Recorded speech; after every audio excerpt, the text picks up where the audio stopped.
안녕하세요. 오늘도 사연살롱을 찾아주셔서 감사합니다. 남편과 제가 만난 건 9년 전 봄이었어요. 당시 전 병원에 입원 중인 아빠의 병간호를 맡고 있었고 남편은 그 병원의 3년차 레지던트였죠. 엄마가 일찍 돌아가신 탓에 저에겐 아빠가 유일한 가족이었어요. 그런 아빠가 쓰러지시자 너무 겁이 났어요. 그건 아빠도 마찬가지였던 모양이에요. 당신이 떠나시면 이 세상엔 사랑하는 딸 혼자 남게 되니까요. 그래서 아빠는 병상에 누워 계시는 와중에도 지인들에게 제 혼처를 부탁하셨죠. 덕분에 병실은 제 맞선 자리로 변했어요. 아빠의 연락을 받고 찾아온 지인들과 그들이 데려온 사익감 후보들이 늘어갔죠. 회사분들이 자주 드나들어서 남들한테 피해 안 주려고 1인실을 잡은 건데 병실을 맞선 장소로 쓰게 될 줄이야. 아빠, 여긴 호텔이 아니라 병원이야. 그러니까 제발 그만 좀 해. 아빤 환자야. 몸 추스릴 생각부터 해야지. 아빠 계속 이러면 나 평생 결혼 안 해. 결혼 안 하고 혼자 살 거야. 아빠를 이해 못하는 건 아니지만 그렇다고 마냥 그 뜻을 따를 수도 없으니까요. 그래서 병원에 있는 동안 몇 번이나 아빠와 크게 말다툼을 했고 그때마다 3층 정원에 나가 화단에 앉아 울곤 했죠. 그러던 어느 날이었어요.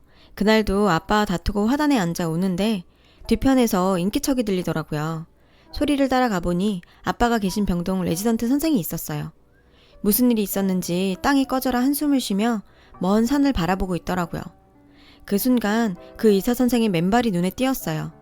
꽃샘추위가 가시기 전인데도 맨발에 파란 슬리퍼 차림이었죠. 그 맨발 때문이었어요.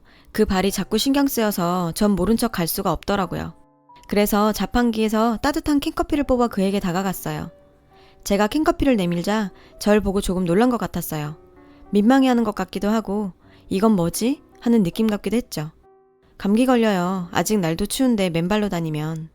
레지던트는 그제서야 자신의 발을 내려다보더군요. 그리곤 피식 웃었어요. 1102호 이병훈 환자 보호자시죠? 절 알더라고요. 골랐어요? 네? 뭘요? 남편감이요. 병실에서 선보는 것 같던데. 맙소사. 병원에 소문이 다 났던 거예요. 어찌나 얼굴이 화끈거리던지. 전 도망치듯 돌아섰어요. 그런데 전 어때요? 난 그쪽 마음에 드는데. 말은 꺼내놓고 수줍어서 눈도 못 마주치는 그 남자가 좋았어요. 그렇게 우린 사귀게 됐죠. 얼마 뒤 아빠는 퇴원을 했어요. 그 무렵 우린 본격적으로 데이트를 시작했고요. 레지던트인 남편은 늘 바빴어요. 외래 진료도 보고 수술방에도 들어가야 했으니까요. 게다가 툭하면 땜빵 수술까지 잡혀서 병원에 있을 때보다 더 얼굴 보기 힘들었죠. 그 바쁜 와중에 우린 데이트를 했고 사랑을 키워나갔고 미래를 설계하고 결혼을 약속했어요. 그리고 3년 뒤 남편이 전문의 시험에 패스하자 우린 양가 부모님께 정식으로 인사를 드리고 결혼 승낙을 받았어요. 그 사이 남편은 대학병원에서 나와 개인 병원을 차렸어요. 대학병원에 있으면 시간적 여유도 없고 무엇보다 몸이 많이 혹사됐거든요. 그래도 기왕 의국 생활을 시작했으면 꼭 참고 교수 자리까지 올라가면 좋은데 워낙 남편의 개업 의지가 강해서요. 평양감사도 제 싫으면 그만이라고 결국 남편 뜻을 따르기로 했어요. 병원을 차린데 생각보다 많은 돈이 필요해서 남편이 가진 돈으로는 턱없이 부족했죠. 시댁에서는 내심 저희 아빠가 차려주시길 바라는 눈치더라고요. 의사사위는 원래 장인이 밀어주는 거라나요? 하지만 아빠 회사도 상황이 많이 안 좋아진 상태라 전 선뜻 아빠한테 얘기하기가 힘들었거든요. 그런데 아빠가 그걸 어떻게 아시곤 남편을 불러 돈을 대주셨어요. 7억 8천만 원이나요. 남편은 병원 키워서 꼭 갚겠다고 하더라고요. 빈말이라도 그렇게 말해주니 고맙더군요. 전 그날 일을 일기장에 적어뒀어요. 언제 이 돈을 아빠한테 갚을 수 있을지는 모르겠지만 볼 때마다 이날의 의지를 되새길 수 있을 테니까요. 결혼 후 저희는 시집에 들어가 살게 됐어요. 병원 차리는데 돈을 다 쏟아부은 탓에 신혼집을 구할 여력이 없었거든요. 아빠는 내심 함께 살고 싶어 하셨지만 시집에서 그건 결사반대하셨어요. 아빠도 더는 얘기를 안 꺼내셨죠. 근처에 내과가 없어서 그런지 몇 년 사이 병원은 자리를 잡았고 확실히 대학병원에 나가던 때보다 남편은 시간적으로 여유로워졌죠. 다만 문제가 있다면 우리 사이에 아이가 생기지 않는다는 것뿐. 산부인과에 가서 검진도 받아봤지만 원인을 찾을 수 없었어요. 임신에 좋다는 건 다 찾아 먹어봤지만 그것도 소용이 없었죠. 시부모님들은 대놓고 뭐라 하진 않으셨어요. 다만 TV에 아이들만 나오면 한숨을 푹푹 쉬시며 눈치를 주셨죠. 그럴 때마다 전 죄인처럼 자리를 떠야 했고요. 제 오해일 수도 있겠지만 왠지 절 대하는 시부모님의 표정도 전과는 다른 것 같았어요. 저와는 거의 대화도 안 하시고요. 하루하루가 가시방석이었죠. 그러는 사이 아빠의 몸 상태는 점점 나빠졌어요. 어려워진 회사를 살리려 뛰어다니던 아빠는 몸을 돌보지 못했고 당뇨 합병증이 심해지면서 신장이 많이 나빠졌죠. 병원에선 복막투석을 해야 한다고 하는데 주변에선 복막투석을 받으면 2년을 넘기기 힘들다고 만류하더라고요. 하지만 어쩔 수 없었죠. 남편도 그 방법밖에 없다고 하니까. 결국 아빠는 배에 호스를 끼우고 매일 6시간에 한 번씩 투석액을 갈아줘야 했어요. 연세 드신 아빠 혼자 매일 잊지 않고 할 수 있을지 걱정이 됐죠. 간병인이라도 드리면 좋으련만 사실 그럴 형편이 안 되거든요. 틈틈이 제가 다니는 방법밖에는요. 그런 제 마음을 어떻게 알았는지 남편이 먼저 얘기를 하더라고요. 당신이 친정에 가 있는 건 어때? 아버님 건강도 그렇고 연세도 많으신 분을 그렇게 혼자 둘 순 없잖아? 자식이 없으면 몰라도 버젓이 있는데. 마음은 굴뚝 같았죠. 차마 말을 할 수 없었을 뿐이었죠. 결혼한 지 7년이 넘도록 아이를 갖지 못하는 처지에 친정아버지 병수발하러 친정에 가겠다는 말을 어떻게 하겠어요. 그런데 남편이 먼저 말을 꺼내주니 너무 고마웠어요. 시부모님들께서 남편의 말에 흔쾌히 절 친정에 보내주셨어요. 이럴 줄 알았으면 진작에 말씀드리는 건데 제가 그동안 시부모님들을 오해했었구나 생각했죠. 시부모님과 남편 덕분에 친정에서 지낼 수 있게 됐다고 하자 아빠는 시부모님 모시고 사는 사람이 그러면 안 된다고 하셨어요. 말은 그렇게 하셨지만 제가 친정에 가니 시집가기 전에 제가 쓰던 밥그릇과 수저 세트를 이미 꺼내놓으셨더라고요. 아빠가 회사를 떠나 계신 동안 회사는 결국 남의 손에 넘어가 버렸어요. 다행히 새 오너가 고용 승계를 약속해줘서 직원들은 별 탈 없이 회사에 남을 수 있었죠. 하지만 아빠는 상황이 달랐어요. 회사를 살리려고 사비를 털어 왔던 탓에 집도 은행에 담보로 잡혀있는 상태였어요. 당장 치료비에 생활비조차 버거운 처지였죠. 결국 전 남편한테 부탁을 하러 병원을 찾아갔어요. 그런데 어머 사모님 다낭에서 벌써 오신 거예요? 저를 본 막내 간호사가 대뜸 이러지 뭐예요? 제 표정을 보고 뭔가 잘못됐다는 걸 직감한 수간호사는 저를 탕비실로 데려갔어요. 사모님 제가 하는 말 원장님께 비밀로 해주세요. 지금 원장님이랑 가족분들 다낭으로 가족여행 떠나셨어요. 저희 언니가 여행사에 있거든요. 원장님이 부탁하셔서 제가 예약을 해드렸는데 분명히 5분 좌석이었고요. 임신 축하 기념 가족여행이라고 해서 당연히 여자분 이름이 사모님인 줄 알았죠. 충격적이었어요. 임신 축하? 가족여행이라니? 도대체 누가 임신을 했다는 거죠? 수간호사로부터 항공 스케줄을 전해들은 전 며칠 뒤 귀국 날짜에 맞춰 공항으로 나갔어요. 다낭발 항공기가 도착하고 입국장 문이 열리자 남편과 시부모님 시누이와 낯선 여자가 나왔어요. 여자는 배가 살짝 나온 게 딱 봐도 임산부 같았어요. 시어머니는 시종일관 그 여자를 챙기느라 여념이 없었죠. 여보! 순간 남편과 시집 식구들은 절 보자 귀신을 본 것처럼 놀랐어요. 저랑 눈도 못 마주치고 안절부절이었죠. 딱 한 사람, 그 여자만 빼고요. 당신이 여기 어떻게? 아버님은 어쩌고 여기로 온 거야? 남편은 그 와중에도 아빠 얘기를 꺼내 화제를 돌리려 했어요. 그건 내가 물어야 할 것 같은데? 다들 어디 다녀오세요? 그리고 이분은 누구세요? 그 여자는 저를 보자 재밌다는 듯 씩 웃더군요. 그러더니 배를 움켜쥐며 아야 배가 그러자 남편과 시집 식구들은 누가 먼저랄 것도 없이 여자를 부축해 공항을 빠져나갔어요. 기가 막혔죠. 마치 저는 안중에도 없는 것처럼 말이에요. 집에 도착하자 시집 식구들은 공항에서와는 180도 다른 모습으로 변했죠. 마치 모든 게 제 잘못에서 비롯된 것처럼 자신들의 행동을 합리화했어요. 막말로 네가 애만 낳았어 봐. 우리가 이렇게까지 했겠니? 네가 이 집 며느리로서 임무를 다하지 못해서 우리가 이런 악역을 자초하게 된 거 아니냐. 내 말이 솔직히 올케가 우리 집에 와서 한 게 뭐 있어요. 살림을 잘하기래 애를 낳기래. 솔직히 언닌 좀 반성해야 돼. 잠자코 앉아 계시던 시아버지는 피곤하시다며 방으로 들어가 버리셨어요. 남편은 병원에서 호출이 왔다며 공항에서 바로 병원으로 가버렸고요. 잘 들었죠? 제가 당신 자리를 뺏은 게 아니에요. 당신이 제 역할을 못해서 내가 그 자리에 앉게 된 것뿐이라고요. 오늘만 해도 그래요. 그쪽이 친정아버지 병수발 둔다고 시집을 내팽개치고 가버리지만 않았어도 우리가 당신만 빼고 여행을 갔겠어요? 이렇게 된 이상 오늘 얘기를 끝내죠. 나 태성씨 애 가졌어요. 나도 태성씨도 시부모님도 모두 이 아이 낳길 바래요. 그리고 난 우리 아이가 사람들의 축복 속에서 태어나길 바래요. 그러기 위해선 그쪽이 이 집에서 나가줘야겠어요. 물론 위자료는 줄게요.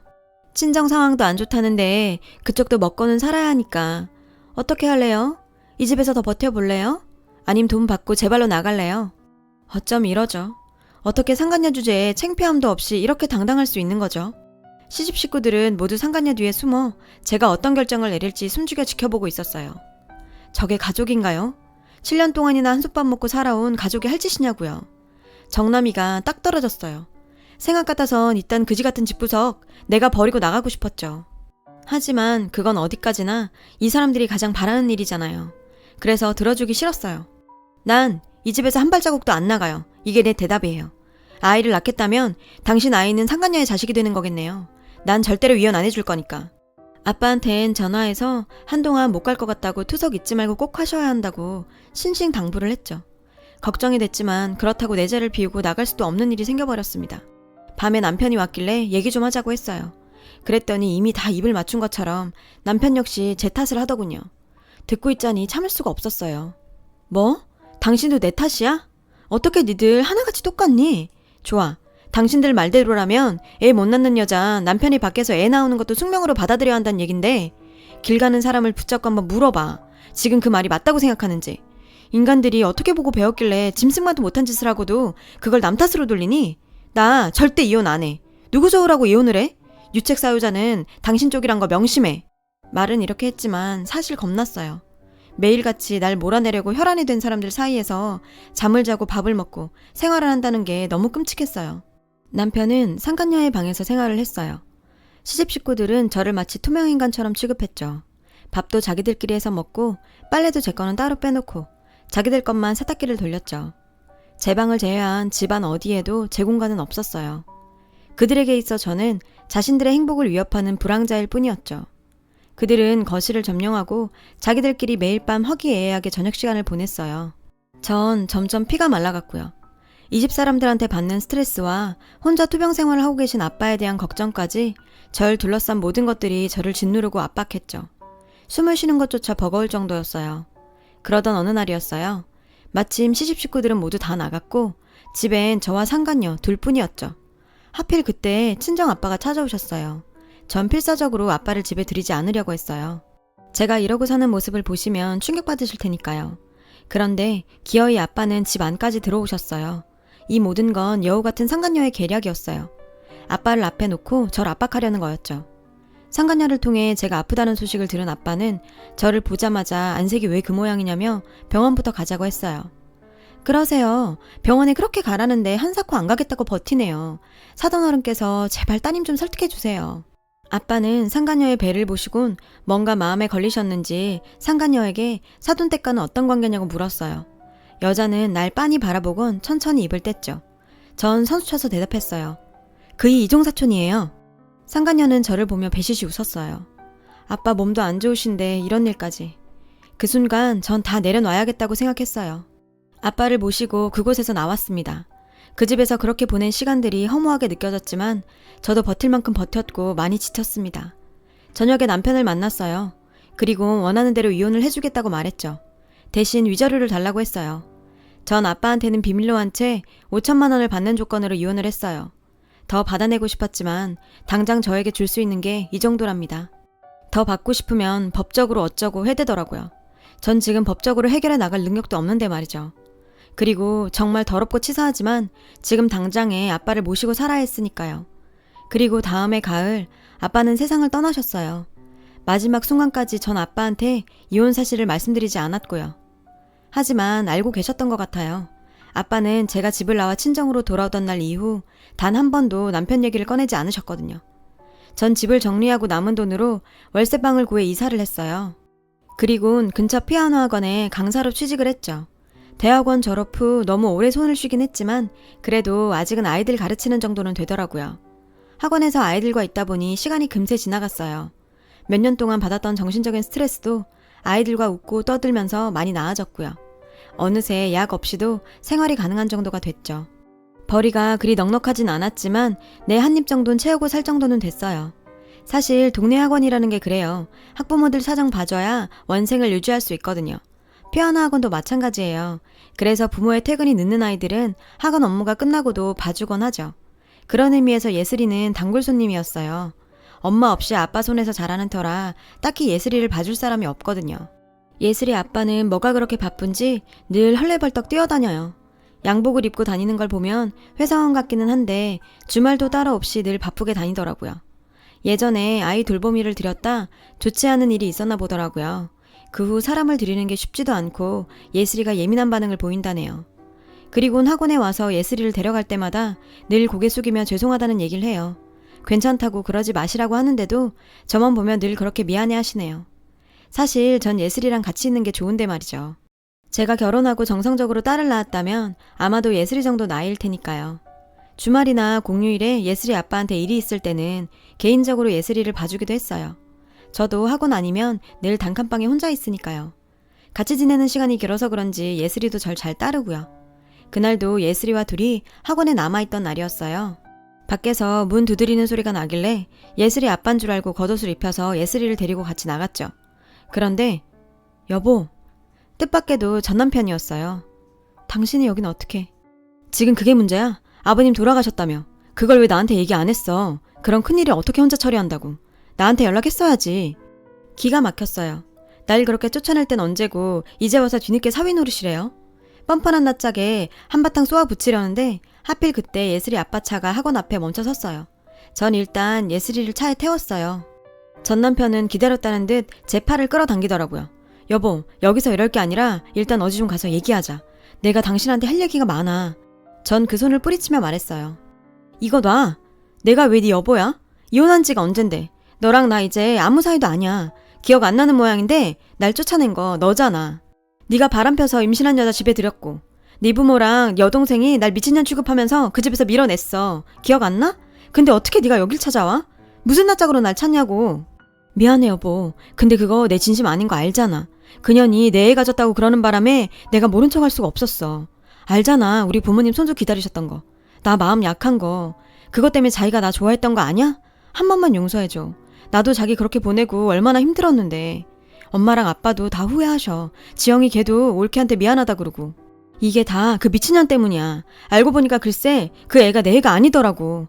아우 그 걸레 같은 게 어디서 붙어먹고선 나한테 뒤집어 씌우려고. 아주 도른 애라니까. 그니까 자기야 우리 다시 시작하자. 응? 도대체 이 남자의 뻔뻔함은 어딜까지일까요? 다시 시작하재요. 지들이 나한테 어떻게 했는데. 당신 미쳤구나. 내가 그깟 위자료 5천 받고 순순히 이혼해주니까 내가 우습게 보였니? 그래도 한때 사랑했던 사람한테 어떻게 이럴 수가 있어? 당신 진짜 인간도 아니야. 순간 남편 표정이 확 변하는 거예요. 아 이게 진짜 싼 맛에 아버지 간병인으로 갖다 쓰려고 그랬더니 꼴값을 떠네. 아 그래 이렇게 된 마당에 뭘 감추겠냐? 나 솔직히 너 사랑한 적 없다. 처음부터 너 돈 보고 결혼했어. 네 아빠 사업체 가지고 있다고 해서 처가 덕 좀 보려고 너 꼬셨다. 됐냐? 아씨 근데 고작 7억 8천?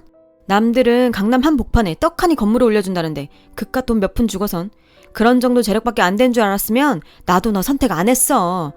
에이 별것도 아닌 게. 뭐라고? 너 정말 바닥이구나. 좋아 네가 이렇게 나오니까 나도 할 말은 해야겠다. 너 병원 차릴 때 우리 아빠한테 돈 빌린 거 기억하지? 야 내가 또 언제 빌렸냐? 그거야 장인어른께서 딸 사위 생각해서 주신 거잖아. 그걸 빌렸다고 하면 안 되지. 아버님도 세상에 안 계시니 확인해 줄 사람도 없고 나 원참. 아니 넌 분명히 빌렸어. 아빠 앞에서 차용증까지 썼으니까. 내 일기장에도 똑똑히 그날 일 적혀 있어. 그리고 아빠 돌아가시고 서랍 정리하는데 나오더라. 7억 8천짜리 차용증. 그동안 거지 같은 니네 집구석이랑 엮이기 싫어서 조용히 살았는데 뻔뻔한 니 낯짝 보니까 도저히 안 되겠어. 나 그 돈 10원짜리 한 장까지 다 받아낼 거야. 그리고 니네 부모 니 여동생 상간녀 집에 모셔두고 상전 받을 듯이 하면서 나 내쫓겠다고 아주 생쇼를 다 했지. 거기에 대한 정신적 피해도 다 소송 걸어서 돈으로 받아낼 거야. 이자까지 다 쳐서. 웃기고 있네. 니 깎게 변호사비는 있고? 뭐 정신적 피해 소송? 웃기고 앉았네. 증거 있어? 우리 식구가 너 괴롭혔다는 증거 있냐고. 뭐? 맨날 네가 끄적거리던 일기장? 그깟게 증거가 될 거라고 생각해? 넌 아직도 세상을 모르니? 이딴 변두리 학원 선생이 너하고 개인병원 원장이 나하고 누가 더 끝발이 셀 것 같아? 너 소송 걸면 100% 나한테 져. 못 믿겠으면 어디 한번 해봐라. 그 알량한 월세 보증금까지 다 날려먹고 싶으면. 맞아요. 예전에도 그 돈 돌려받고 싶지 않았던 건 아니지만 다시 달라고 법적으로 처리할 정신도 재정적 능력도 없었죠. 그건 지금도 마찬가지네요. 전 남편은 뜬금없이 찾아와 제 속만 뒤집어 놓고 갔어요. 이런 남자를 위해 내 인생을 바쳤나 생각하니 기가 막히고 제가 참 바보처럼 느껴졌어요. 알고 보니 남편의 상간녀는 딴 남자의 아이를 가진 태 남편의 아이라고 속였던 모양이에요. 눈치가 빨랐던 남편은 상간녀 모르게 아이의 유전자 검사를 했고 자신의 아이가 아니라는 걸 알게 된 거죠. 하지만 이미 상간녀는 애까지 버리고 집을 떠난 후였어요. 집안이 발칵 뒤집어졌겠죠. 상간녀를 철석까지 믿었던 시어머니가 상간녀 말을 믿고 펀드에 투자한다고 집을 담보로 대출을 받았던 모양이에요. 그 돈을 상간녀가 들고 튄 거죠. 그 와중에 충격으로 시아버님은 쓰러지시고 애는 하루 종일 빽빽 울고. 상황이 이렇게 되고 보니 시댁에서 남편을 시켜 절 데려오라 그랬나 봐요. 애 키우고 아버님 병수발 들 사람이 필요했던 거죠. 절 살살 달래서 데려다 쓸 생각이었던 거죠. 이 얘기를 어떻게 들었는지 아세요? 수간호사한테요.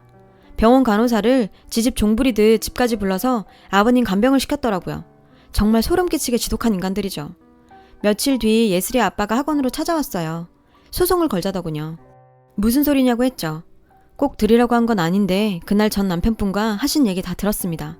알고 보니 예슬이 아빠는 회사원이 아니라 변호사였더라고요. 나중에 인터넷에 이름을 쳐보니 유명한 로펌의 변호사더라고요. 그래서 그렇게 늘 바빴나 봐요. 예슬이 아빠는 자신이 무료로 변호를 맡아주겠다고 했어요. 그동안 저한테 많이 고마웠다면서. 일단 차용증과 통장 이체 내역 그리고 제 일기장까지 모두 증거로 카피본을 만들어두라고 하더군요. 진짜 10원짜리 하나까지 다 받아주겠다고요. 그렇게 소송이 시작되고 얼마 뒤 전 시집 식구들이 저를 찾아왔어요. 울고불고 매달리며 소송을 취하해달라고 싹싹 빌더군요. 할 테면 해보라고 뻗대던 전 남편도 예슬이 아빠가 제 변호를 맡았다는 얘기를 듣곤 꼬리를 내리더군요. 업계에서 예슬이 아빠 소문을 들었나 봐요. 여보, 부탁이야. 예정을 생각해서라도 소송 취하해주라. 취하만 해주면 내가 자기 생활비조로 매달 돈도 보내줄게. 응? 전 싫다고 했어요. 당신들이 내게 했던 비열하고 치졸한 행동들 모두 돈으로 받아낼 거라고 했죠. 그리고 앞으론 당신들을 봐도 투명인간 취급할 거라고요. 당신들이 나한테 그랬던 것처럼 똑같이요. 아직 재판이 끝나지 않아서 결과를 얘기할 순 없지만 이 정도 증거 자료면 패소할 확률은 적다고 하더라고요. 모르긴 해도 아빠가 빌려준 돈 이외에도 엄청난 액수의 위자료를 받을 수 있을 거라고요. 승소 판결이 나면 예슬이 아버님께도 보답을 해드려야겠네요. 그리고 아빠 산소에 가서 술 한잔 따라 드려야겠어요. 이제 걱정하지 마시고 그곳에선 편히 쉬시라고요. 평생 저만 보고 사신 아빠를 위해서라도 잘 살아보려고 합니다. 제 사연을 들어주셔서 감사합니다. 여러분, 사연 댓글에 응원과 현명한 조언 부탁드려요. 좋아요와 구독은 저에게 큰 힘이 됩니다. 오늘도 좋은 일 가득하세요.